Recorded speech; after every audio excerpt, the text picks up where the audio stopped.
Today, we're going back to the very beginning of beginnings, to a time before time itself, to tell the story of creation. In the beginning, there was no sun, no moon, no earth, no you, no me. There was just a formless, empty darkness, a deep and silent void. But within this nothingness, a powerful and loving presence existed, God, and God was ready to create. With a voice that echoed through the emptiness, God spoke the first words of creation, "Let there be light." And instantly light burst forth, shattering the darkness. It was pure, brilliant, and utterly new. God saw the light, and he saw that it was good. He then separated the light from the darkness, calling the light day and the darkness night. And so, the first day came to a close. On the second day, God turned his attention to the vast waters that covered everything. He commanded, "Let there be an expanse between the waters, to separate water from water." Another day's work was complete, and it was good. On the third day, God's creative energy focused on shaping our world. He said, "Let the water under the sky be gathered to one place, and let dry ground appear." But a bare landscape wasn't enough. The world needed life. So God commanded, "Let the land produce vegetation, seed-bearing plants and trees on the land that bear fruit with seed in it, according to their various kinds." And instantly the barren ground burst with life. Lush green grass carpeted the hills, flowers of every color bloomed, and towering trees reached for the sky, their branches heavy with fruit. The world was now vibrant and alive.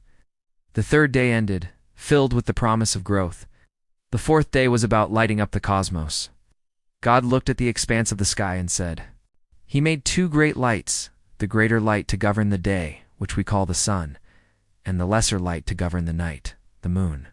These celestial bodies would not only provide light, but also a rhythm for life, a way to measure time. And God saw that it was good. Now that the stage was set, it was time to fill it with living creatures. On the fifth day, God's voice filled the waters and the air, commanded, "Let the water teem with living creatures, and let birds fly above the earth, across the expanse of the sky." The seas, once silent, now swarmed with life. Great whales and tiny fish, creatures of all shapes and sizes, filled the oceans. At the same time, the sky was filled with the sound of wings as birds of every kind took flight, soaring on the winds. God blessed them, saying, "Be fruitful and increase in number, and fill the water in the seas, and let the birds increase on the earth." The world was now teeming with movement and sound. It was good. The sixth day arrived, the pinnacle of God's physical creation. From the gentle sheep to the mighty lion, animals of all kinds appeared. The land was now as full of life as the sea and sky. But God's work was not yet finished. There was one final special creation to come.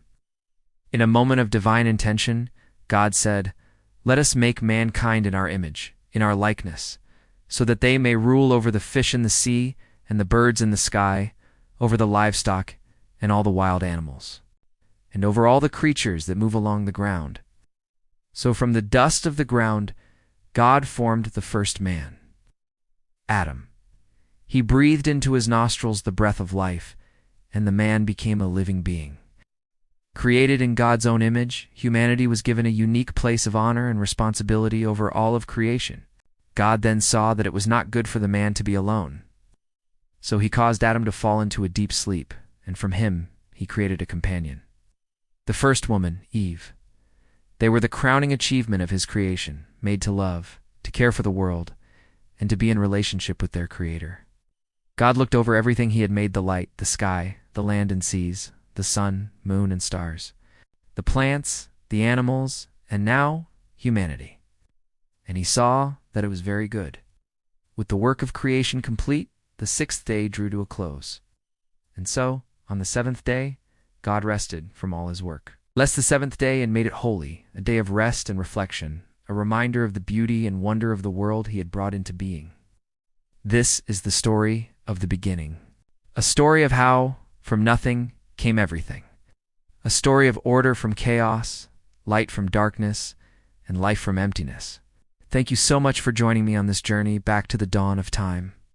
If you found this story as awe-inspiring as I do, please give this video a thumbs up. And for more stories that explore the foundations of our world and history, Don't forget to subscribe and hit that notification bell. We'd love to have you with us for the next one. Till then, take care.